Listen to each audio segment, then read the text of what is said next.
This is Tom Atkins. Thrill Me. You're listening to East Coast Horror Group. Don't go anywhere. I will find you. I know where you live. Yeah. East Coast Horror Group.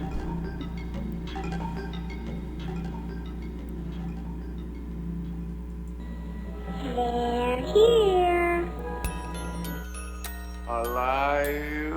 It's alive! It's alive!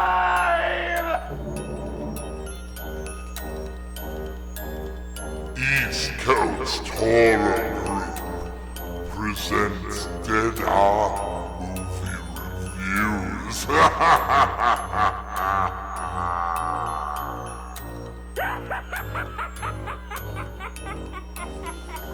Salutations and mutilations. You're listening to East Coast Horror Group presents Dead On Movie Reviews. Tonight we will present horror movie reviews and lively debate here on eastcoasthorrorgroup.com and on future select Tuesdays at 9 p.m. Eastern Standard Time. You can join our live chat at that time by clicking on the live shows link on the eastcoasthorrorgroup.com website. I'm your host, Tim Kretschmann, coming to you from the East Coast of Lake Michigan. It is my honor to introduce the Faculty of Fear panel presenting tonight's lectures. And we finally got everything running, and there we are. We'll start with Tracey DeLeon. She has been in over 11 films, including Family Possessions, which is streaming on a service near you. Tonight we got her fresh off the set of her latest film. Hello, Tracey. How are you? How are y'all? Fantastic. Having a great night now because things are starting to work. So speaking of not working, next I'd like to introduce our gingerific co-host. He goes by the little tiny name of Little Baby Drew Face Poos Poos Seidler. It's Drew. Hello, Drew. Hi, Tim. I can't Happy wait to Halloween. fuck your... Happy Halloween to you as well. And What are you gonna be for Halloween, Tim? me, I'm going to be a serial killer. We look like everybody else. Below me... I was gonna be you, but then I realized I can't fit 11 dicks in my mouth. Oh, that's nice. And it's usually 12. And let's go to Mike Exler. How you doing, Mike? I'm doing good, Tim. How are you, sir? Fantastic. Well, we're starting about a half hour late, but don't worry, we'll go an extra half hour at the end and make sure you I don't get think your anyone's full worried. show. I think there were people. I think there were people really worried. We did get some people followed us, believe it or not. Actually, more than I thought we would get. So we're doing real well. All right, and I'm being told that it's coming through, so people can hear us. That's always a plus as well. All right, well, thanks everybody for sticking through as we got things moving along. Appreciate all of you that followed along with us. And we are going to get things started at this point. You have to hit three things at once. This is always tricky. Tracey, we're going to start with you. What have you been watching? I have been watching Interview with a Vampire. So Who interviewed them? Huh? Who interviewed them? What do you mean? Interviewed him? It was actually Christian Slater. I don't remember his character's name offhand, but I don't know. He was a he was the one who interviewed Louis. Yes. Yeah. Moving on. Okay, so what were you going to tell us about Interview with the Vampire? So it was directed by Neil Jordan and was written by Anne Rice, and we all pretty much know who starred in it. It was Brad Pitt, Tom Cruise, Antonio Banderas, Kirsten Dunst, just a pretty good cast. And it tells the story of one vampire's kind of coming into becoming immortal as well as his time as an immortal. So it's pretty much about it. Okay. Now, have you ever read the book? I haven't read the book. No. The book's okay, but I thought the movie gets to the point a little bit quicker, and I did enjoy it. I was surprised how much I enjoyed Tom Cruise in that particular part. I didn't picture him at all when I read the book. So, Which do you know how typically books and movies, the movies always move away from the book. So this one stayed true to the book, or the movie was better than the book? Well, obviously, it takes out about 80% of what happens in the book. It's a lengthy book, and they have to shorten everything for it. But I thought it was true to the spirit of it, and it gets, like I say, it kind of gets to the point a little bit quicker. Now, Drew, Mike, have you seen this film? Yeah, of course I have. Okay, and what were your thoughts on it? I mean, I guess it was okay. Yeah, I mean, the story was alright. It's basically just a not teenage version of Twilight.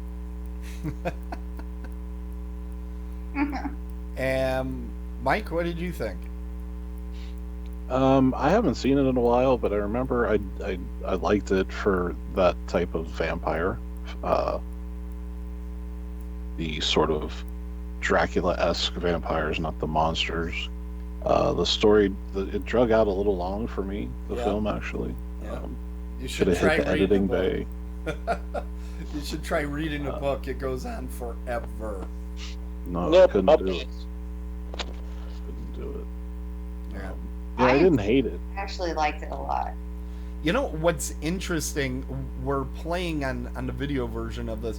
We're playing the original theatrical trailer that came out, and I noticed that it says "Interview with the Vampire," and then in smaller letters underneath it, it says "The Vampire Chronicles," because Anne Rice's books, there's got to be 4 or 5 of those books. Yeah. And I believe they were hoping that this was going to be a huge success and that they were going to make 2 or 3 of these things.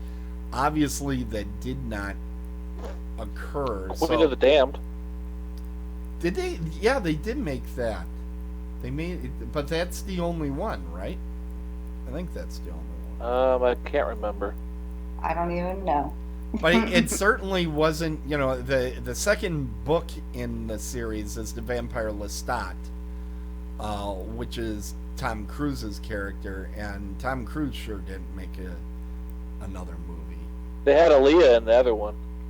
Yes, that's right. They had who? Aaliyah. She died. Yeah, it was in a just plane before crash. she died, or Exactly. did she die during production? I can't remember. I don't remember. Yeah, but it was Plane like, crash. it was She very did, though. close. Yeah. It was a plane crash. Did and you it ever was sad. Did you ever see that movie? I know I haven't seen An it. airline crash. There's too much R.I.P. on the flight. Okay, I'm getting on the internet here. It's saying died afterwards. So, there it is. It's official. Found it on the internet. Okay, so Tracey, are you ready to do a score? Do you want to? Yes. Okay. I have to hit 3 things at once. Here we go. Do it. Supposed to say "thrill me," right? Like Tom Atkins. Yeah. I love that opening. Okay, so Tracy, Interview with the Vampire. What is your grade? It's a B plus, Tim. A B plus.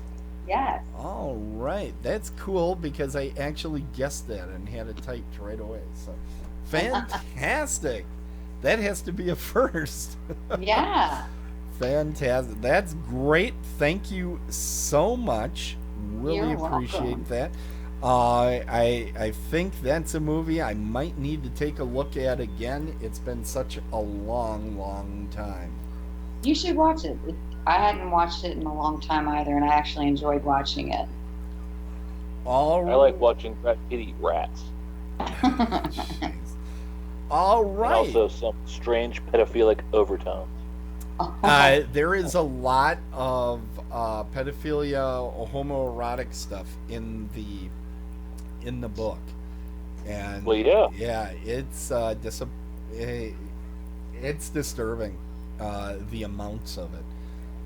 Could you imagine looking 11 but actually being 200 years old? That would be pretty amazing, wouldn't it? I Oh, don't know if we're going with that. I'll step away from Find it. yeah. Whatever killed me, I would do it.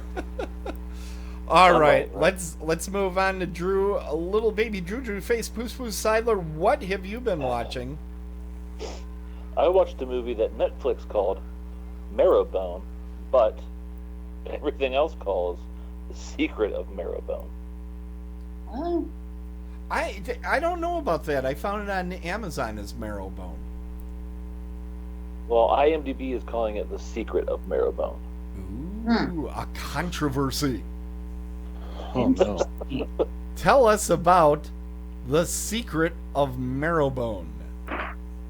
The Secret of Marrowbone, a young man and his 3 younger siblings who have kept secret the death of their beloved mother in order to remain together, are plagued by a sinister presence in the sprawling manor in which they live. oh my goodness. Oh my.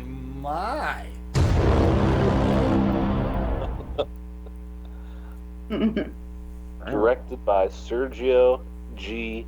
Sanchez. Starring Gregory McKay, who no one's ever heard of before. Yep. Anya Taylor-Joy, who was shit. The main character from The Witch. And, Right. No, the Vavitch. Yeah. Pronounced the Vavitch. and Charlie Heaton, who is the weird brother with a camera in Stranger Things. Mm-hmm. Okay. What? So the acting is pretty good. Can't say anything about that. Costumes are good. It's a proper movie, but they just never dig deep enough into the characters to make me ever give a shit about what happens to them. And the ending of it has just been done so many different times in so many different ways that it's not even fun to see anymore. It just takes you so far out of the element. Anything that you did care about is erased by that point. The reason they had to move to this Marrowbone was because her dad is a serial killer in London, and they had to leave London because he escaped from prison. So they're hiding in America and trying to make sure that their father doesn't find them. What the fuck does Marrowbone mean? Marrowbone is what the manor is called, what they've named the house. Well, marrow is inside of your bone.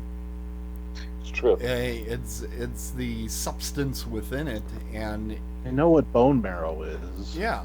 Why is the fucking movie called Marrowbone? Why? That's what the manor is called. I assumed it was a last name or something. I would hate this movie simply because of the title. What the fuck? They moved to this new house. It was called Marrowbone, so they changed their name to Marrowbone to try to further disguise themselves from the escaped murderer that is the father / husband. So the house's name was Marrowbone. Right, it was like Marrowbone Manor or something like that, and they moved in. It was on the gate and all that kind of good stuff. Right, thank you for clearing that up. It's getting irrational. Still a stupid name. No, I agree. Well, aren't they called stains on the ceiling? That seems to be a big part of the Ooh. the entire preview for this thing seems to be just fixated on some stain on the ceiling. They're painting it. They're looking at it. I mean, do you want to know what happens? No. No? Do it. Should we put the spoiler alert up? What do you think? I mean, I'll spoil the shit out of it. All right, let's hit it. Here's the spoiler alert, everybody. If you don't want this spoiled, turn away. don't listen. We'll put video up so you'll know when we go into the next one. Okay, go ahead, Drew. Spoil shit out of it. So, in like the first 10 minutes of the movie, you see their dad at the house, and then it just flashes 6 months later, and kind of just the kids. The oldest brother is in charge of everybody, and the story is they kill their dad and put him in like the crawl space, and that's where that like the stain is where he's decomposing. And by the end of the movie, you find out that he's been living down there. Actually, he wasn't dead, and just eating like fucking bugs and shit like that. Somehow he survived, and all his brothers and sisters are actually in his mind because they all died. His father killed them all, and he ends up having to kill his father, but he has multiple personalities, and his brothers and sisters actually were never alive throughout most of the film. He just, made them up in his head to deal with the trauma. All right. So there you go. Now we saved you a whole bunch of money on that one. So yeah, it was pretty dumb. You can thank us for that. All right, Drew, it is that time. Let's get your grade. What are you grading Marrowbone? I mean, I feel bad because the cast was good and the acting was good, but the writing was just fucking abysmal. So, I mean, I'll give it a D. A D? Wow. Harsh. That is like a Mike Exler score. That's low. What does that mean? It means you don't Means you like love anything. You don't like anything. Hey. Jeez Louise. All right. Did I actually say Jeez Louise yet again? All right. It's crazy. Anyway, we are now going to move down the hallway to Mike Exler. Mike, what have you watched for this week's show? I watched the film, the 2018 prequel, The First Purge. This film is a prequel to the Purge that started off the film franchise and spawned a TV show as well. I'm halfway through the TV show, and it's not half bad, actually. If you like the Purge premise, I don't see why you wouldn't like the TV show. So, what is the premise of the first Purge, you say? I'll tell you real quick, and then I'll get to some points that I Trump wrote did it. down. Trump did do it there. This film does not shy away from what political side it leans. So basically, America's third political party, the New Founding Fathers of America, come to power and conduct an experiment. No laws for 12 hours on Staten Island. No one has to stay on the island, but $5,000 is given to anyone who does. So they section off Staten Island, and they monitor it, and they have drones, and they have all this kind of stuff. And that is the premise of the film. I think one of the aspects of the film that I think makes this work is a lot of people are just trying to deal with, like, how the fuck did we get here? How the fuck is this even a thing? Type deal. And with the climate of today, I mean, who knows how far away that is. I'm not saying a purge, I'm just saying some radical movement that the government does that we have no say in, and they offer us money and we do it. So that's my little Purge. You know, it sounds a lot. Siren. It sounds a lot like what The Running Man, the book, was like. Because The Running Man, the book, was very political, actually, and very much about the government doing these things for your entertainment just to shut you up. And it sounds like that's kind of where this is coming from, very much from the political standpoint of it. You mean like the gladiatorial games? Well, yeah, it's very much like that, but In the Schwarzenegger movie, it's very much an action movie, and he's just kind of joining a movement and, all this stuff. In the book, it's much more this lone guy out there. He's doing it for his family, and he's just a dissident. He does not agree with, anything that's going on anywhere. And it's very much about how the government is, it's a dystopian future, so it's all about that part of things. So the Purge movies have kind of reminded me of pieces of that book all along. So it just sounds like it's continuing on that path of riffing off that idea. And it's not like it's the only place that this has happened. I consider the Purge movies kind of a riff off of Most Dangerous Game as well. It's the same stuff over and over of, people hunting people.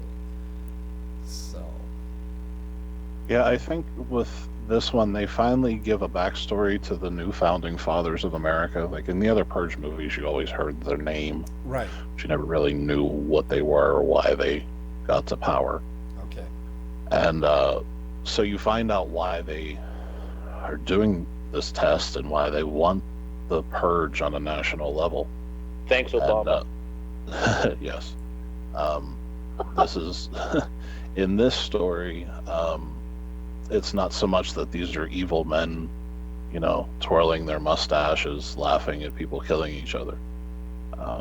These are people that realize that our resources are finite and there's only so much to go around, and the population continues to grow, and they just don't know what they're doing as far as taking care of everybody.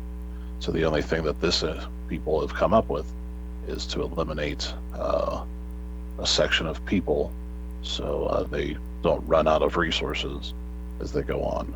And I think that makes it a little bit more interesting rather than a bunch of rich guys behind monitors jerking off to people killing each other. I think we've seen enough of that. So it gave it a little, for me anyway, it gave it a little substance. The Purge movies have never been outstanding to me, but I never walked away from watching one wishing I hadn't watched it. It was entertaining. I really liked the second one. Reminded me a lot of Escape from New York. And that's the one I really enjoyed. I would say the others were mild. I mildly liked. So, do you think this is one I would like, Mike? I think you would. There is an Easter egg of a Halloween 2018 poster. You see that. So they do this thing where anybody that decides to purge, you get $5,000, and you also get these contact lenses, which make your eyes glow. This pretty sweet looking color, and that's a cool touch. It looks cool, and it's also so they can see everything that you see. So it's kind of cool aspect to it. Marissa Tomei is in this. She just got old, and that's really all she does. And she's a sociologist, and she's the one that created the Purge from a science standpoint. It doesn't go the way they want. It's weird how it turns out, and goes on that I don't want to ruin too much of it. Okay. It's a decent story. It shows you how far the government's willing to go. Take it as a political statement of today or not. I don't know what you want to do with it, but there are some really decent kills. There's a guy that sort of is a main sort of character. His name is Skeletor. And he's sort of a crackhead that's pretty crazy. And well, you instantly like it if his name's Skeletor. well, no, the dude was actually really. $5,000 for the crack is a lot of crack, yo. It is, man. The Skeletor wasn't leaving that on the table, you know what I mean? For real. So, yeah, stuff goes down, and it's pretty crazy, actually. It's pretty crazy. So what are the parameters? Is it like, hey, if you would like to do this, come to Staten Island, or do you have to be a resident of Staten Island? You have to be a resident of Staten Island, and they send people door to door, and you sign a contract that you'll be there, and then you'll get your $5,000. You have to kill people for your $5,000, or can you just barricade yourself? You can stay there. They just want you to stay there. You don't have to kill anybody. But it's cool. They do like this sociological aspect to it, that these crazy masks. The Marissa Tomei's the doctor or whatever, and she said that even though that you're allowed to do this, people still decide to conceal their identity rather than being filmed themselves doing it. So they go into that aspect of it, which I think is kind of cool, and it explains why there's always masks involved.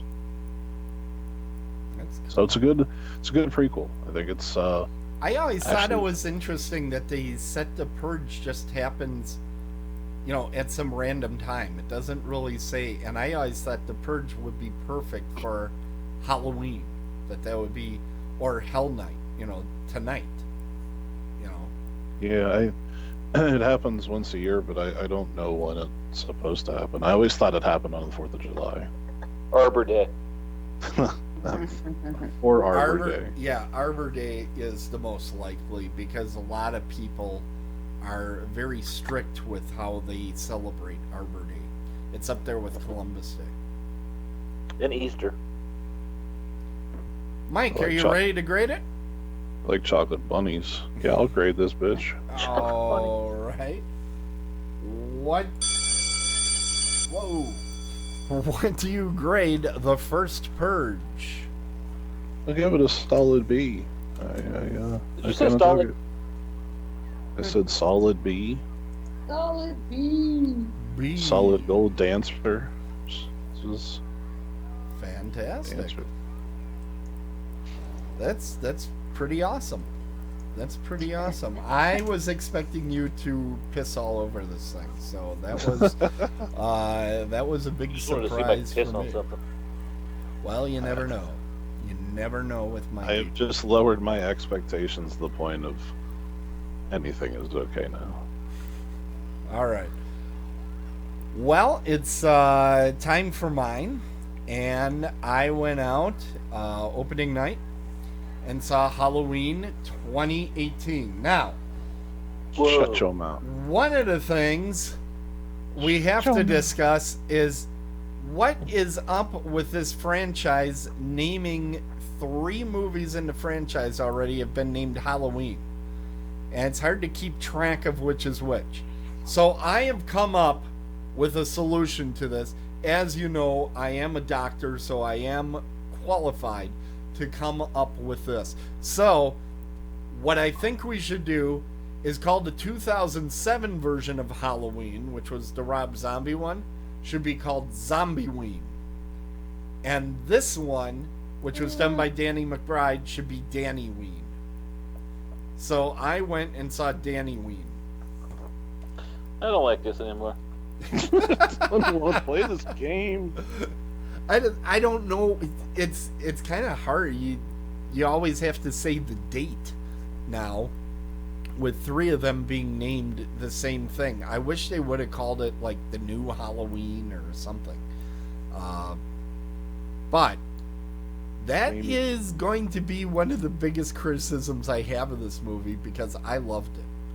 I really enjoyed this film. First of all, this is the first of the sequels. Of the sequels of Halloween, the original Halloween 2 that had Jamie Lee Curtis in it, and Halloween 4, where, what's her name? Danielle, it was her first Halloween movie where she was still a kid. What is her name? Mike, you would know. Danielle Harris. Danielle Harris. How about that? I think it's like the Return of Michael Myers, I think, is Halloween 4. I always thought those 2 were the best of the sequels. I think this movie, while I guess it's a sequel of the first Halloween, that's how they set this up, I would say this is now my favorite sequel.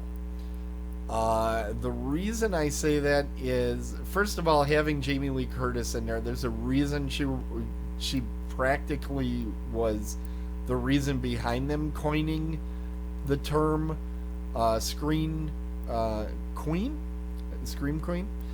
She is. Is that a question? She's gone the furthest since her horror movie opening of any of the scream queens that I can think of. So she really elevates every scene she's in, while not being snooty. I mean, it's not like, oh, I really need to act the shit out of this. It's the part you would expect her to be after this traumatic event happened all these years ago. By the way, I don't know if you guys know, PJ Souls actually was in the movie. Who, of course, we've all seen at many of the Days of the Dead conventions. She is not seen on screen. It's only her voice. She plays the teacher. There is a sequence where they're in a school, and if you listen to the voice, it is PJ Souls. So, little Easter egg for you. I'm glad to have her in that. I need the tidbits. I need the What? tidbits. What's that? So, anyway, Information. the story itself, I mean, it's Halloween, so what's going to happen? Michael Myers gets out of an institution. He escapes. You have a scene very much like the first Halloween where the inmates are kind of just walking around, around the bus. But what follows is Michael Myers kind of, I say it's kind of the sequence you see in a lot of movies, putting the band back together. You know, he's slowly putting back together what makes him Michael Myers. In the trailers, you see him getting the mask. You see him getting his knife. Those are all the little steps that he goes along the way to becoming Michael Myers once again. And what I like that they got back from the original Halloween is you have the now you see him, now you don't, where you see the shape, then you don't see the shape, and you're looking at the same place. You have the suspense of waiting. You know he's in the house. Where is he in the house? Where is he gonna pop out of? Where am I walking? What's going on? Those scenes, they have, I would say there were 4 like world-class suspense scenes in this movie. They did a really good job with it. Now, do you get the surprises like it? I've always said in the first Halloween, one of the biggest surprises and one of the biggest scares is right after the closet attack. And I'm spoiling a 40-year-old movie, so too bad. When there's the closet scene and you think that Jamie Lee Curtis has killed Michael Myers, and then he sits up behind that bed and he turns to look at her. That is one of the creepiest scenes ever put on celluloid. But you can only do that once, where you find out the guy is like deathless and can't be killed. You can only do that once. So you don't get that type of scene again in this movie. But what you do get is a lot of good suspense scenes, some good tension. Now, it does have one very laughable aspect. They have a bunch of podcasters are putting together like a true crime podcast about this. But here's the funny part.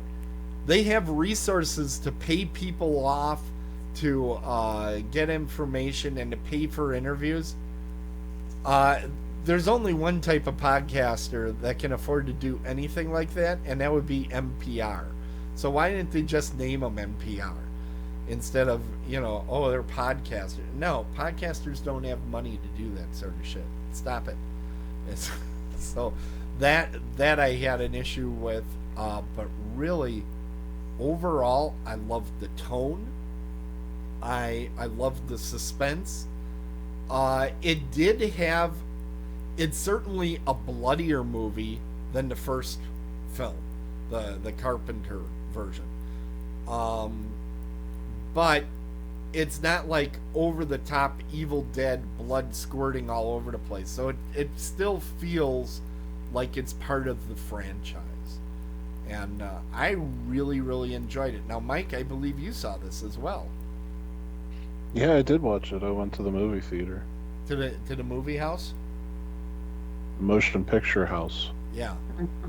And what did you think?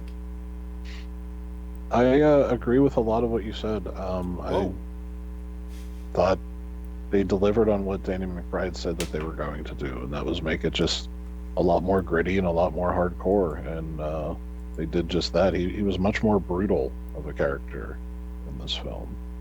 I thought there were how they shot it. I thought there were a lot of nods to Carpenter. It was very Carpenterian. Yeah. Well, that happens. But I did think there was a lot of nods in that aspect, and I thought Jamie Lee Curtis pulled the movie off. I thought she was pretty fucking badass, and I always say it would always be nice to see what happens to these people that do survive, like if they just go on to be normal, or if it really fucks them up, like it did obviously to Laurie Strode. And I think the person that played her daughter and granddaughter, I think they did a great job too.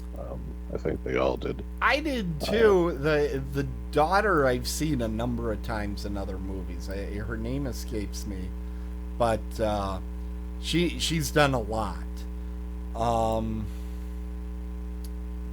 But the daughter, I don't think I've seen her in anything before.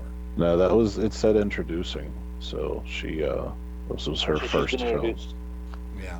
She's been introduced to everyone. Well, I think she's got a future, but I don't know that it's her. I think it was just a good production. Now, this movie, let's face it, this movie's going to get a sequel. They spent $10 million on this movie, and it's made, I don't know how much. I know it made $70+ million the first weekend. It's over $100 million now. Yeah. So there's no chance that they don't make another one. In fact, I read an article with Danny McBride like 2 days after the weekend he was being interviewed. He says, yeah, my phone is full of people trying to figure out how they're going to do the next one. Nice. Well, if there wasn't a stinger at the end, but if you stayed at the end, they gave you a little something, and it was essentially Michael breathing. So don't wait all that time. Well, because it's just him breathing through the mask. I mean, we all know he didn't die. There's no way. He always lives. I love the kills in the film. Mm-hmm. I loved everybody's performance. I love the gore. They didn't shy away. They only did one off-screen kill. Right. The rest were very right in your face, and I dug that. There was only two things. One thing that I also liked was the little kid. Okay. In the He was like a little kid. Yeah, because he was funny as hell. Yeah, the kid that was being babysat. Yeah, he was hilarious. He was great. Nice little comedy aspect in the horror film. Yeah, he was very good. But I hated the doctor. The doctor character is probably the biggest weakness in the movie for me. So fucking weak. And they do something with him that I'm like, okay, now you're doing something that comes from other movie franchises, and I don't like. I've never liked in any movie franchise that pulls this stunt. And I'm not going to spoil it, but it sucks. But because of what he does, it sets up an extremely suspenseful scene. So I'm kind of like, well, if they would cut that out, you would lose that really good scene in the police car. And that scene is really worth it. So that's where I'm kind of like, I hated that whole plot line. I hated his story arc. But it sets up this really great suspense scene. So I can't get too upset about it. And I didn't like the ending. I wasn't a fan. Everybody is picking on the ending because it seems abrupt. It is abrupt. I think they could have spent 11 million instead of 10 million. Yeah. and done a little bit better of a job on that. Like you waste my entire fucking time talking about this shit, and then that's all we get. Yeah. I felt there could have been the showdown. You know, the here's the spotlight dance. Here we go. You know, and they just didn't do that. And yeah, and I had another. I guess I have another issue, but I can't say because it would be a spoiler. Okay, So- well, we'll talk about it after the show. And Wow. folks will have to approach us in Chicago when we're out there in Chicago for Days of the Dead in just 3 weeks or so. That we'll be out there for that. Something else. I need to do my grading here. Cute. I want to forget my own grading. That's always a great scene. Okay, I am gonna grade it at an A minus. An A minus. And Mike, what would you grade it? I'm actually going to agree with you, an A minus. All right, that's even better. Then I don't have to type it, so that's a plus. Always like that. Fantastic. So, we got a couple announcements we have to make. The show is kind of going to be taking a hiatus through the holidays, just because I've got a lot of stuff that is taking precedence during that time. And we have a Days of the Dead that's coming up in Chicago right about where Thanksgiving is. So I think the next show will probably be in January. Now, Mike, however, wants to revive this terrible, terrible thing that we used to do called Detention. And he wants to do it bringing something from another one of our Dead shows, from Dusk Till Dawn Radio, called the Cannibal Killer Clowns Experiment. So, do you want to tell everybody what you're kind of up to, Mike? So, what we used to do back in the day, we used to do Detention.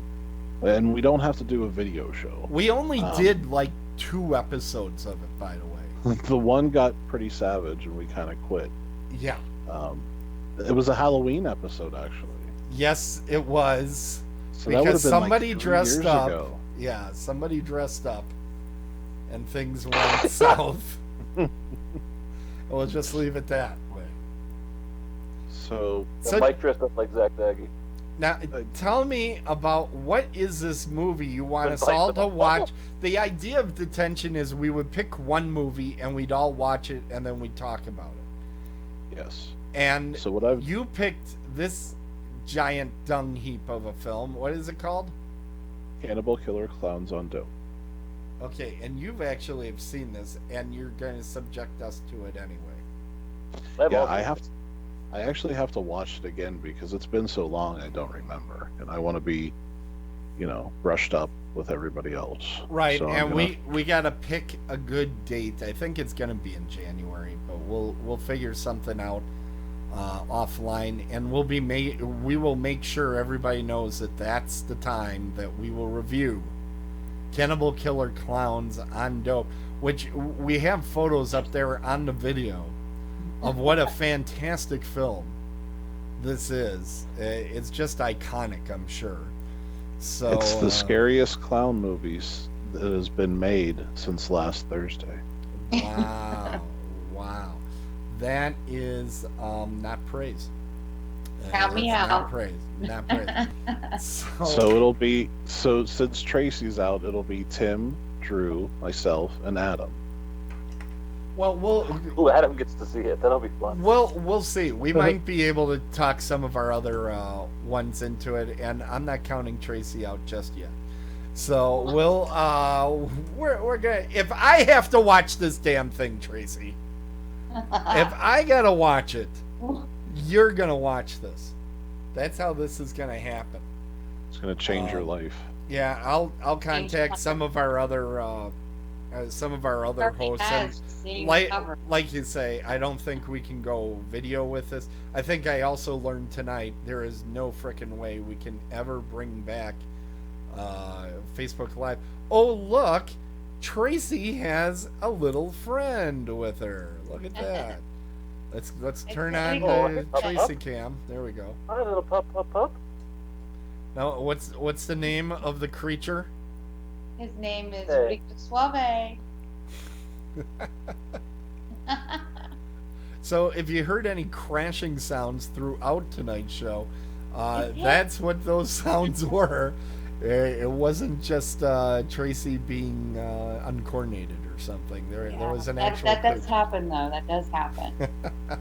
Oh yeah, so All right, so coming up in the future will be this nonsense, horrible crap that we will go through. Now, we also want to remind everybody, let's see which one comes up. Okay, we come up first with our website, eastcoasthorrorgroup.com. What's going on our website, Mike? last Select Tuesdays show is out there, Okay. along with the catalog of Adam's written material.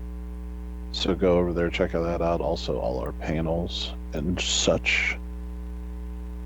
Such treasures. .com. Yeah, so check that out. And Tracey, you have your website. Yes. What's been going on with you lately? Just a lot of work. We just finished, of course, A Nun's Curse, so they're working on post-production stuff with that, as well as the Farmhand. I think they're almost finished with getting that together. So there's more projects coming up next year, kind of slowing down, taking the holidays, but definitely come and check out the South Carolina Underground Film Festival. That's coming up soon. Fantastic. We'll make sure to put that on our calendars. All Right. Well, it looks like we're out of time for today. I want to thank everybody that watched us live, because we certainly had our technical difficulties, but we got everything going finally by the end. So thank you all. And of course, the East Coast Horror Group wishes you all a fun and safe Halloween. I didn't ask you guys, when is your trick or treat by you? Do you have it on Halloween Tomorrow. itself? Or okay, you got it tomorrow? Tim tomorrow. See, ours was on Saturday. We had ours on Saturday, and a lot of people go, well, that's not traditional. And I point out October 31st is also not traditional. Trick or treat was always on October 30th when I was growing up. And it was typically Beggar's Night was when trick or treat was going on. So a lot of folks have gone back to October 31st. But I'm like, that's kind of a new tradition that we're seeing that happen. For a long time, it seemed like it was only on the weekends. And now we're back to doing it at night and making it a little bit more fun again. But it's on October 31st instead of 30th now. So that's, I find that interesting how that's developed over the years. Did you guys, That's a do you fact remember check when this. you were trick-or-treating? What? I think it's different all across the country too. Ours has always been the Places 31st we're at night. celebrating it today. Really? Others we're waiting until tomorrow. Oh yeah. Here. And we were down to 200 kids this year. I had 300 last year. So I don't know. I think it might have something to do with all the snakes that I put out in the front yard, but I'm not sure. All right. That's it, everybody. Thank you all for. Anaconda don't want none unless you've got fun, son.